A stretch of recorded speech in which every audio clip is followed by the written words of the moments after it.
今天天气其实非常的好，我们阴错阳差的住到了 Valpastoria 的一个非常漂亮的民宿。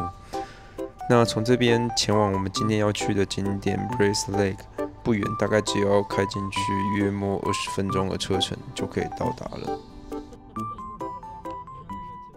大家早，今天是我们旅程的第4天，然后我们今天来到Lago di Brace， 或是叫做 Brace Lake。那这地方大家都要来看的一个景点，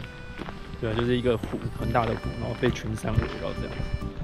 好，我们这边它其实基本上才有4个停车场，然后最近的一个停车场就是 P4 停车场，它就是在这个饭店的正后方。那因为它现在为了要控管我们的游客进来 Brace Lake 的关系，所以它就是有设定了很多就是道路管制，你要在几点钟之前进来，不然就是要买在管制时间你就要买他们的套票，就是你可以单买车位，或者是说买车位加餐点。那当然车位加餐点会比较便宜。然后从停车场走到 Brace Lake 约莫只需要大概200公尺的距离，一般都会建议在这边停留1到2个小时，走一圈环湖步道。不过呢，因为我们边走边拍照，可是整整走了4个小时呢。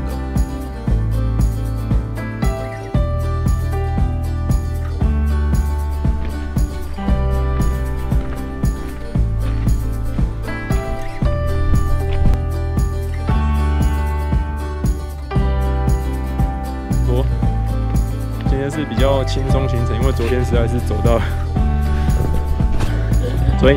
累的不要的了。虽然 Brace Lake 的路径并不算是太难走，但是严格说起来，还是有许多上上下下的一些坡要走。如果怕累的人，建议走到自己的极限就可以回头。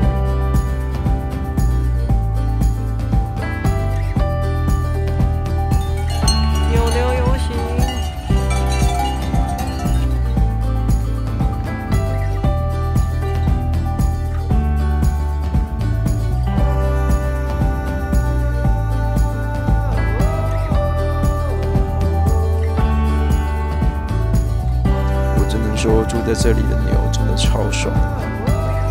牛站上来哦！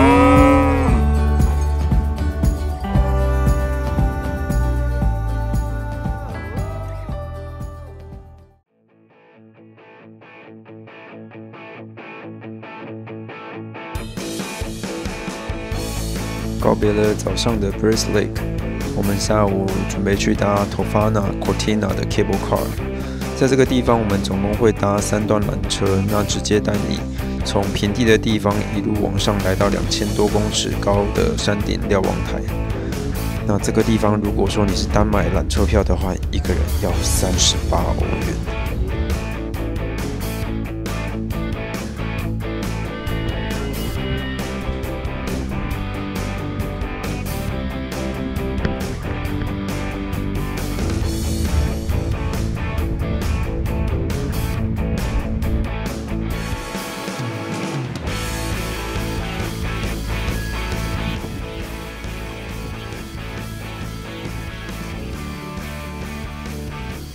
从山顶瞭望台往后走的话，我们可以继续沿着铁梯向上，徒步进攻真正的山顶。这一段的路